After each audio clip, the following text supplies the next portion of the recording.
Storage is the story.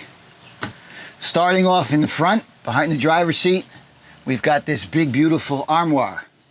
Armoire is French. Anyway, these drawers, all half-inch box, have heavy-duty drawer glides, so they stay closed. We don't need latches, we don't need locks. 1, 2, 3, 4, 5 drawers, full extension. Good sized drawers. Up top, a nice cabinet with adjustable shelves. Alex made these side rails for the shelves. They're handmade out of solid walnut. And so you can do whatever you want in here. You could put in a hanging bar. The carries don't have hanging clothes, so they can do whatever they want with these shelves. Moving on. The focus in the Galley, more storage. All these drawers, these are full extension drawer glides, the same heavy duty drawer glides we used on the armoire. These drawers are all custom made for what's going inside them. Typically you would keep your drawer depth the same going across each one, but we didn't do that here. These are all custom made for their intended use. The drawer glides do their job. This stuff will not open. I drove this van enough already to know that it's a success. We got one cabinet here, but they really wanted drawers primarily. They're more efficient in terms of storage. One interesting feature we have is the whole bottom panel. Can you see that? The whole bottom panel opens, and that's the water tank. That's the fresh water tank sitting in the bottom of the cabinet. Now you can clearly see the level of liquid in that tank. So this is a very good reference. Even if you're filling the tank around the other side of this island, this peninsula, this is the tank fill. Okay, so now this is an outside wall to the Galley when the slider's open. So you're gonna have your freshwater tank fill mounted flush on that wall. It's inside the van. The only way to get at it is to open the slider. And that's a trend that I'm gonna start. No more filling your water tank from outside access. I want that fresh water fill inside the van, so it's protected and it's secure and it's yours and yours only. You can poke your head around and take a look and see the actual level of the water in the tank. You don't have to rely on a gauge or the inaccuracy of a gauge. However, the gauge that I was able to source and install here is pretty damn close. This is just slightly less than half, and we're slightly less than half on that gauge. So that's a good reference up there, and it's a constant readout. You just have to look at it. You don't have to push any buttons. So this little area, what do we got here? 2.5, 2 3/4 inches. This would be a good spot for them to store their shoes on toe, like a ballerina. They could run their shoes all the way down the line here, put fishing poles in here, whatever you want. So, in addition to the beautiful drawers in the Galley that all use the same heavy-duty glides so they don't slide open while you're driving, at the request of the chef, a handmade custom spice rack. Alex made this, 3 tiers. It brings me to tears. Over here is another dresser, recessed under the bed. If you notice this little jog, we recessed the drawers down into the bulkhead. Nice little detail. We didn't have to do that, but there's a reason you do things like that. It creates visual interest. It gives you a sense of design. Same drawer glides. This is an enclosed box underneath the bed, so your clothes stay clean. They don't get dusty. You're encapsulated. This is a step so you can get in and out of the bed. It's a 250-pound capacity. You can use this as a little bench if you want. You leave this step out all night while you're sleeping. Has locks on it. And there you go. Let's move on.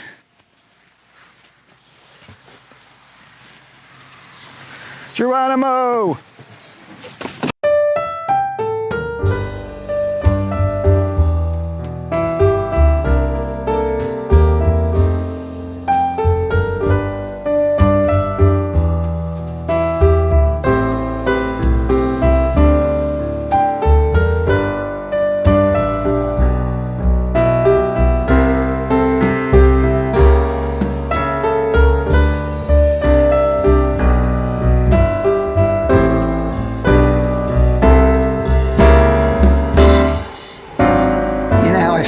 sinks in an RV. They gotta be big.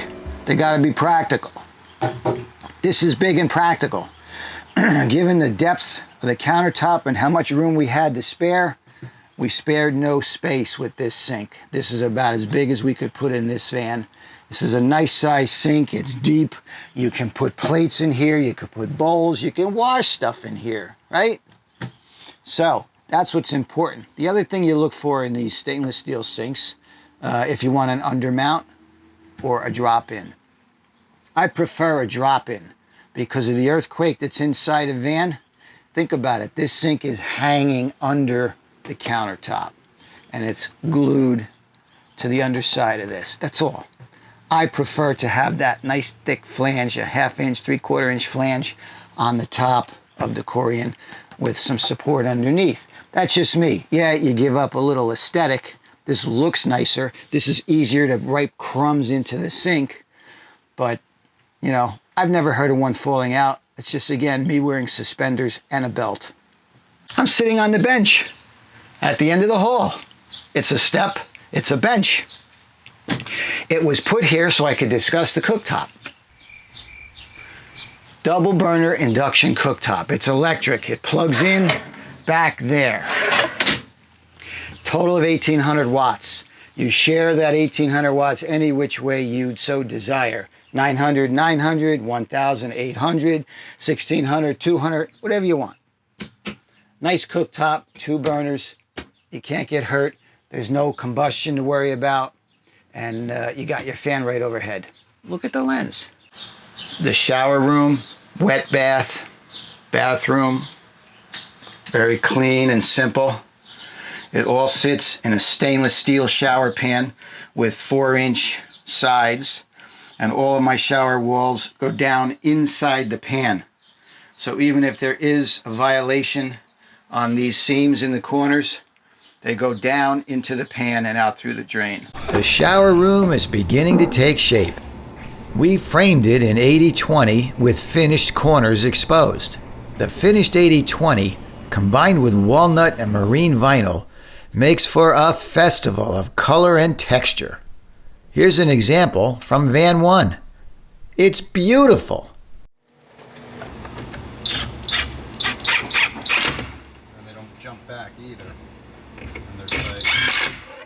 Alex developed a ladder support system for the back wall. This curved wall enables us to maximize interior space by following the contour of the van.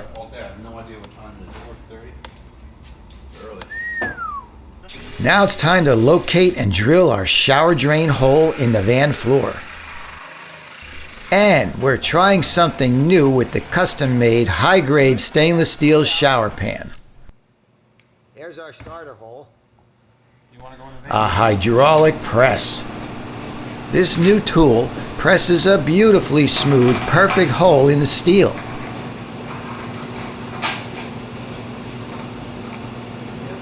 So this will drop when... Yeah, come right out. Careful. You just have to catch it. Oh, it's moving. Holy shit. Oh my god. It's not that hard.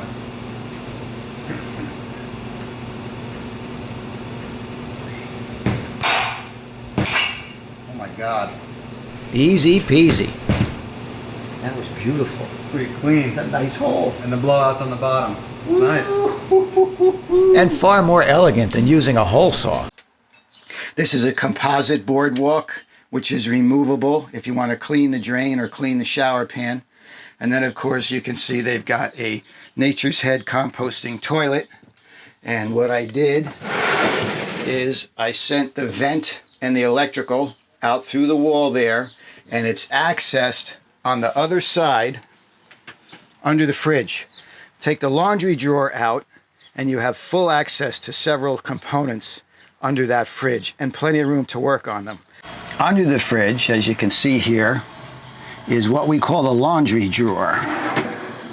Okay, this occupies the first 15 inches of depth and full left to right. If you notice, right here is our cabin heater exit vent. This is where the hot air comes out to heat the cabin with the Webasto gas-fired furnace. So we had to cut the drawer away from that area so that they could live together in this space. Under the fridge, you've got some big access. Let me show you what that's all about. You take this fridge out, take the drawer out rather. I mean, take the fridge out. All right, easy. Everybody calm down. Let me get my light so you can see what we got. Okay. Whoa, look at that. Let me bring it under here. So you can see, man, that's a harsh light. Down there is the Webasto heater that's sitting on the van floor, and we built up to it and around it with our subflooring and whatnot. You can see that you've got your wiring access for the fridge, AC and DC. What else is back in here? That red wire with the fuse inline, that is for the blower fan on the Nature's Head composting toilet. You've got your massive 4-aught ground to chassis. Water lines, the only break in the water line from the water system to the shower is right there. That's the only union. I put it there so you can inspect it, make sure it's not weeping. You have access to all your wiring under here. And the other thing, if you notice, if I come this way and you look down there, you can actually see under the garage. That's the bridge for the electrics. So we're breathing. Everything in the van breathes. There's airflow everywhere. Okay, have you got the point? Have I made my point? The shower doors are an engineering marvel. Where do you see this? The Carries had a road trek prior to this, and they had a certain feature with regard to their double bathroom door. They wanted that feature in this van, so we improved upon it. What that is, as you can see, there's an additional flange that's angled in back here on this door. See that? Can you see that flange? Right? Now here's how this works. You open this door and just pull this one, and it finds itself with magnets. Now you've added all this elbow room inside. And believe it or not, we had the discussion. Irene and Dave are both right-handed. So when you're using the toilet, you're going to be using your right hand. Now you've got all this extra elbow room to do your business, as opposed to the other way. I'm left-handed. Look at that. It finds itself. You could do this. Isn't that fun? You could do this all day. Huh? Now, of course, for a shower, you put a shower curtain in, and with a nice tall, you can't see the curb here, got a nice tall curb, so the shower curtain's not going to billow out. Can't use magnets because this stainless steel is the good stainless steel. It's not magnetic.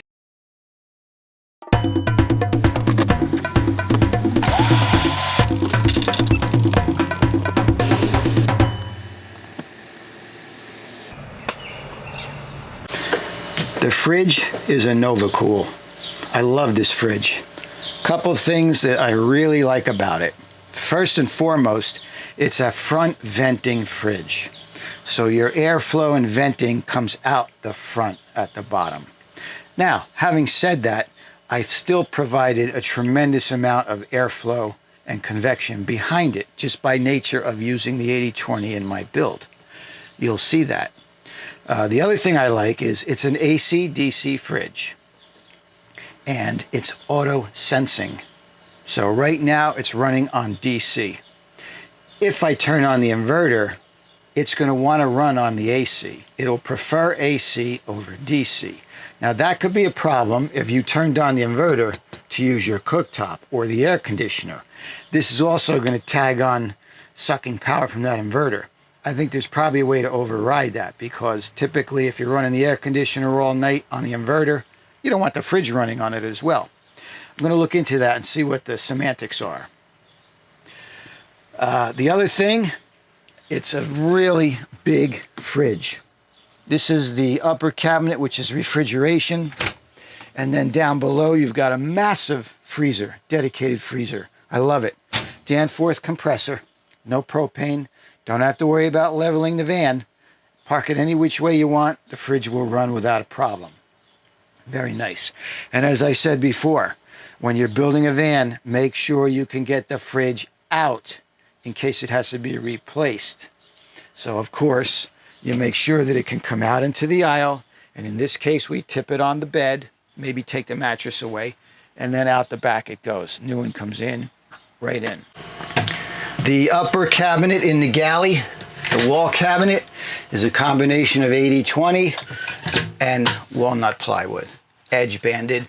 And we're using the 80/20 as the structural members of the cabinet. It's constructed of the 80/20, and then we also use it as a design element by choosing profiles that don't have a channel in them on one side, or maybe we had a quarter round. It's beautiful. I love the combination of walnut and 80/20. Take it straight across. So the cabinet has this 80/20 bar across the front, and we put a piece of rubber insert in there. So that acts as your door stop, and it also prevents everything from falling out. Now, it's structural. I can move the whole van with this. So you put your stuff in, it's not going to fall out when you open the cabinet after driving all day. The other thing we have in here is the rear wall of this cabinet is that same flexible plastic material I used in van number 1. And the reason I did that, let me show you, is it comes out that easily, like that, comes out, and now I have access to my wiring. Wait till you see this. This is a nice job.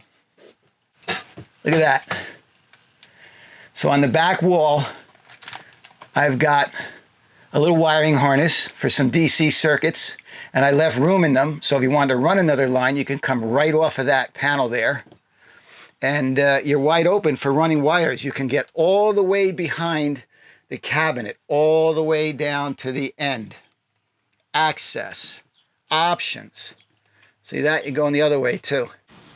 So back here, this is a massive wall cabinet that goes all the way across the bed. Let me see if I can spin you. Yeah, see that? All the way across the bed, at the foot of the bed, you got this cabinet. And we've got sliding doors, which I love in a van. Big cabinet for storage. 80/20 framing, so it's very stout.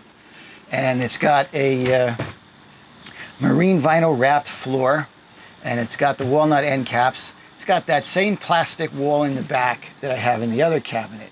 Here you can see the interior receiver for the WeBoost. There's a WeBoost antenna on the roof.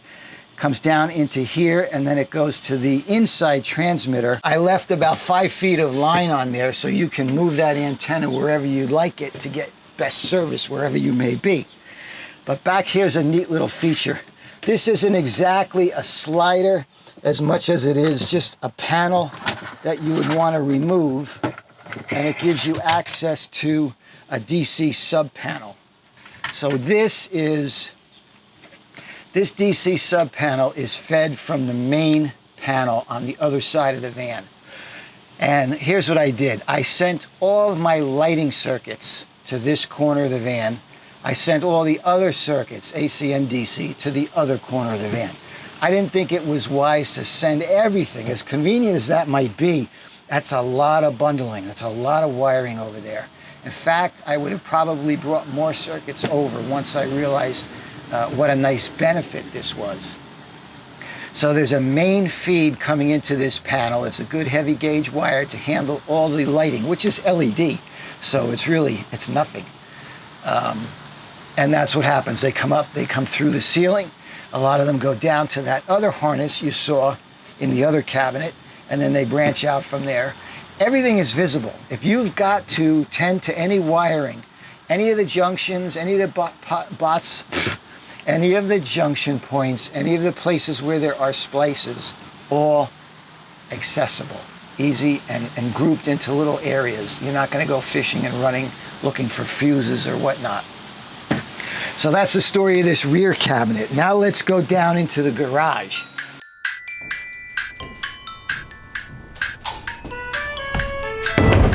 The Vagabond build. Here's where we're starting this baby.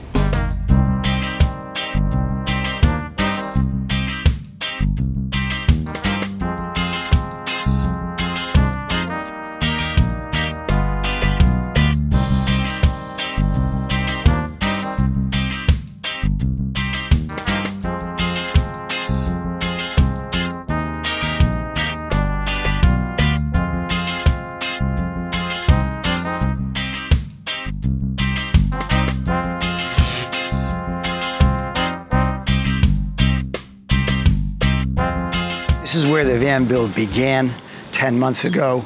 A lot has gone on in here, even as late as up to last week when we finally breathed life into the electrical system. So the back here, the garage, was very, very carefully designed in order to handle Dave's bicycles. He has a road bike that he'll be putting in this tray, and that is going to fit right in here to the 1/4 inch. He has to take the front wheel off. This side is for his 29er mountain bike. Again, take the front wheel off. He's going to put in a fork brace up front to lock it down. So the bikes go in there and they slide past all my mechanicals just beautifully. Then you've got some storage. We've got a massive, massive storage drawer down at the bottom here. We have another storage drawer right here. And then there's a fixed shelf right here. This was Dave's idea. Sealed square tube at both ends. He's going to roll up his outdoor rug when they get ready to leave a location. Roll it up, put it in this tube. If he happened to roll up any insects or bugs, they stay in the tube. They don't decide to find a new home somewhere else in the van. I like that idea. The way this system works here now with all of my accessibility that I'm so keen on, all the bed platforms come out. They sit on 80/20 struts. All these cross members have the 80/20 rubber. And what that does for us is it prevents these panels from rattling, and it's a non-skid. You do not have to bolt these panels down. They just sit on the rubber and the mattress on top, and they don't go anywhere because the 3 panels, once they're all installed, are going side to side. There's no rattling, there's no shifting of weight. So these were a very, very nice, easy way to keep this whole back area easily accessible when you need it to be. Hope that door doesn't swing open on me. I would have to use that as an outtake. I'll put this one over here.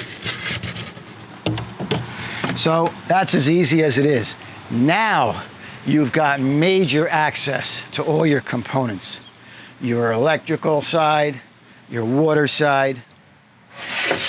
I have to show you what's going on in there. Come on. Here we go on the electrical side. Without the bedboards, it's nice and bright and accessible. So this is everything we have to do with the electric power system. Everything is wrapped nice and tight and carefully. You got that big Mama Luke battery in the back. And if you look down the end of this alley, that's the side of the refrigerator and the side of the laundry drawer under the refrigerator. Remember what I said about everything being wide open and the airflow is everywhere. So this is that big bright white box is your battery management system. You've got all of your circuits and bus bars down there. This is the Xantrex inverter, 3,000 watt inverter. And it's got all kinds of circuitry to sense shore power coming in. It's an inverter charger. And there is my comm box, my communication box. And there's also a router included in this kit. So you can access this system wirelessly from a tablet or a laptop. And then if you have the IP address from anywhere you got an internet connection, it keeps a history of everything going on in the system, any fault codes or whatnot, and so forth. Down here along that side wall, that brown panel is my breaker panel. Let me see if I can get over there. Yeah, so you got an AC, DC breaker panel. I've got everything labeled in several locations so you know what fuse is what breaker is what. And then over here, this is your shore power breaker. I left that accessible right by the rear door just so if there were any problems, you could get at that breaker quickly if it hasn't thrown or you want to shut it for whatever reason. Down in here, I'm leaving this open as a storage area, as well as this area in front of the breaker panel. That's open storage area for the carries. But here is our solar controller, Victron solar controller. This is tied into the bus bar for the charging system, and there's a little 35 amp breaker on the wall back there. Solar controller, I've got that breakered at both sides. As the wire comes in from the solar panels, it goes through a breaker, and as it leaves this controller, it goes through a breaker. I believe in safe redundancy. Look at this plug. Look at that baby, right? Everything is wrapped carefully. You've got access to certain breakers. They're all labeled, shut-off switches, grounds, everything. Real nice and tidy and clean. Then on this side, again, a nice big tall storage area. We left that storage area wide open for taller items. This is an outdoor shower line that I still have to cover up, so it's protected. But now down this side is all your water. So let me show you that.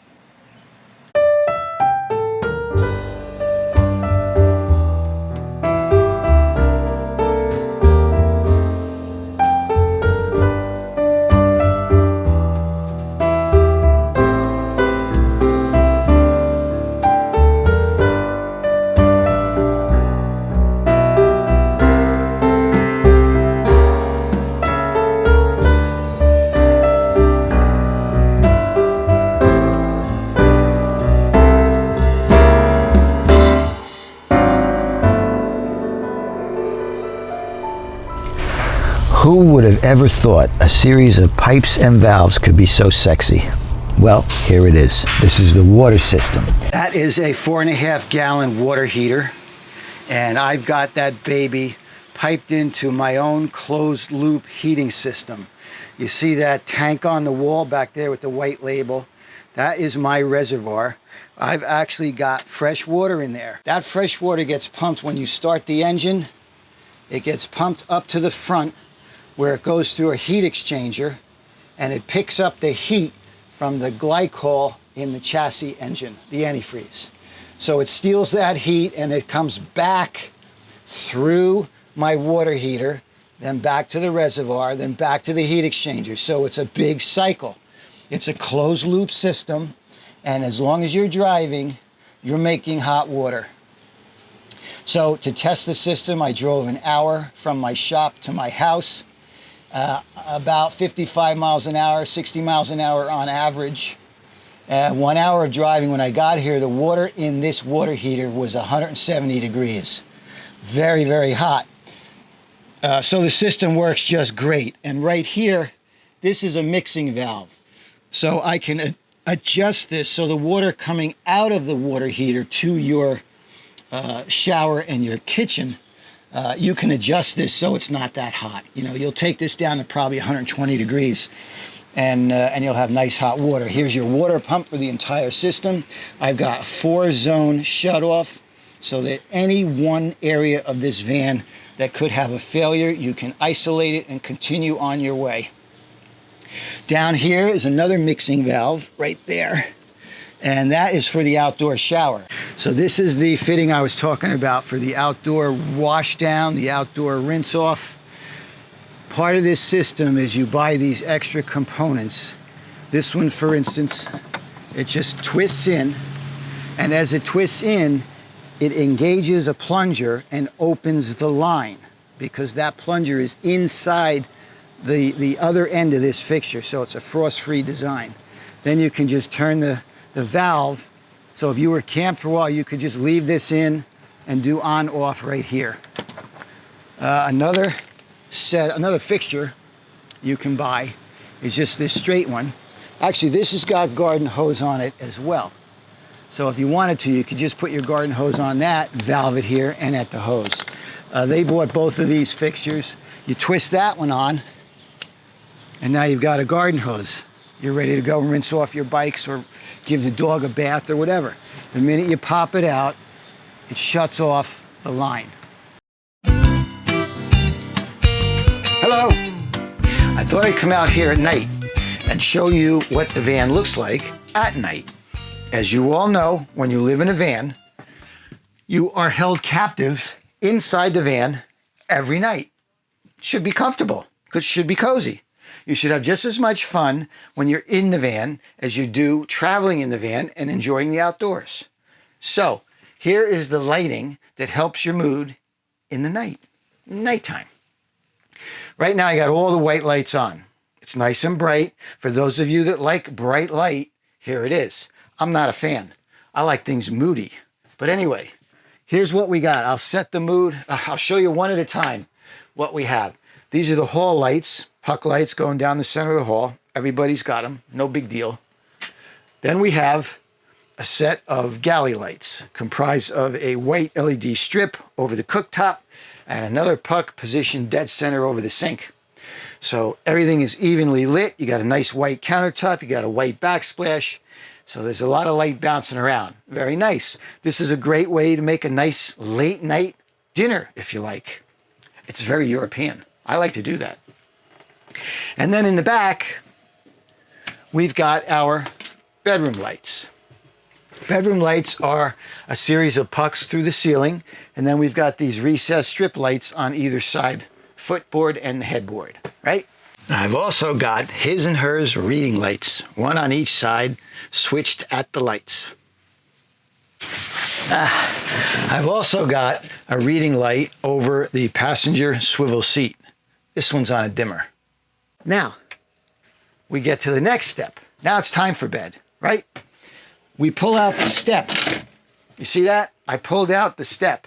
Let me move out of the way so you can see it. That step is there so you can get up into the high bed, right? So you make sure you've got the van locked down, the dog has been walked, you're shut down for the night, you're going to bed. Turn the lights on, step up into the bed, turn out the light, and you put on the night light. Let me get out of the way so you can see it. We got a recessed red LED strip light tucked up in the top of that little dresser down there at the end of the hall, and it illuminates the step. Now you can leave that red light on all night. It's just a little baby LED. It's not consuming any power, and it doesn't hurt your night vision, right? You can just get up when you need to in the middle of the night. Why do you need to get up in the middle of the night? I think you know the answer to that. You got to use the bathroom. Well, the bathroom is also bathed in red night light. We got a nice concealed and recessed red strip light in the bathroom. So there you go. And you can leave these on all night. Your night vision is intact. Nobody knows any wiser. And you get back in bed. Now, there is another treat. If you are feeling frisky and things are going well, you had a good day, you turn on your mood lights. Okay? We've got red recessed lighting at the headboard and the footboard. Now, this is very cozy.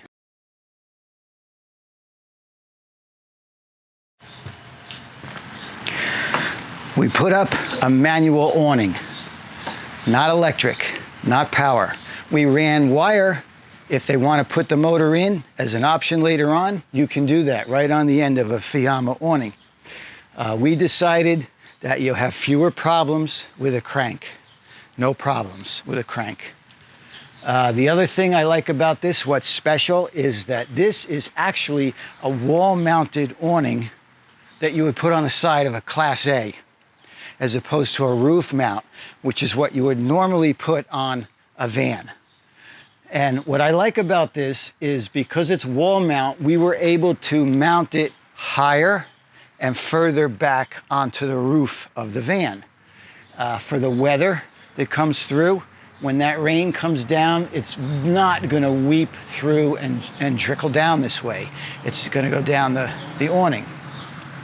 And because it's higher, it's a lot easier to crank it closed with the door open. If you had a van, manufactured van with a roof-mounted awning, you've got to make sure you close the door in order to crank the awning up. You can see how much higher it is up in there. When you put in an aftermarket swivel, it leaves you with a nice big space underneath your seat box here in the van. So we developed this drawer that fits right in, right underneath. It's a carcass, self-contained carcass, a box, and it just slides right in, and then you clamp it down with screws and clamps. There's no drilling or anything involved. And we put in a heavy enough drawer glide that you could use this as a footstool when you're sitting in the seat. You could put your feet on here, maybe put a board across.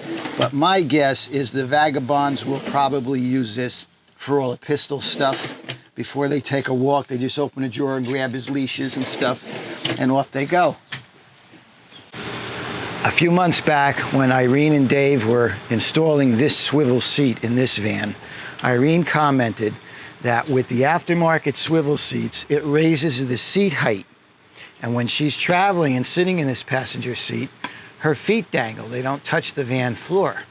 So Alex heard that, and he made her an adorable little bench that goes right down in her footwell. It fits perfectly. It was custom built for the footwell. And now she has a place to keep her feet flat on the floor. And look at that. Can you see that? He wrote "Carry on Vagabond," freehand. He burnished it in. This has another use. You can put this in the hallway at night as a first step when you're headed into the van to go to sleep.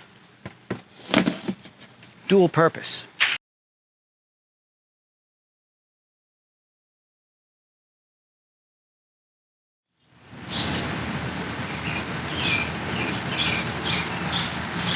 Tartaglia is a pimp.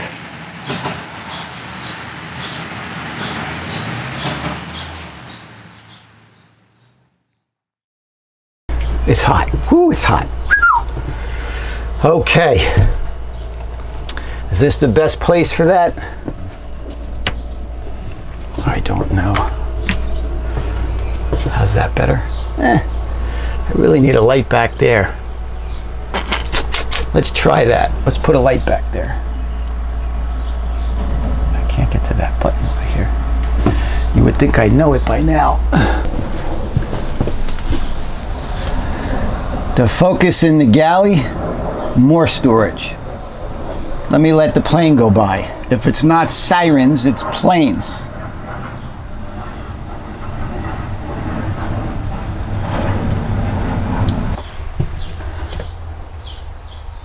Can't see me.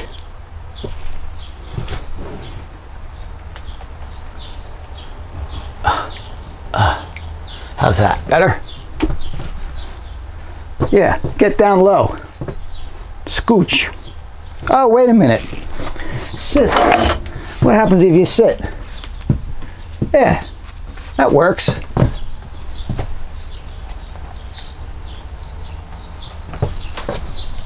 Ah.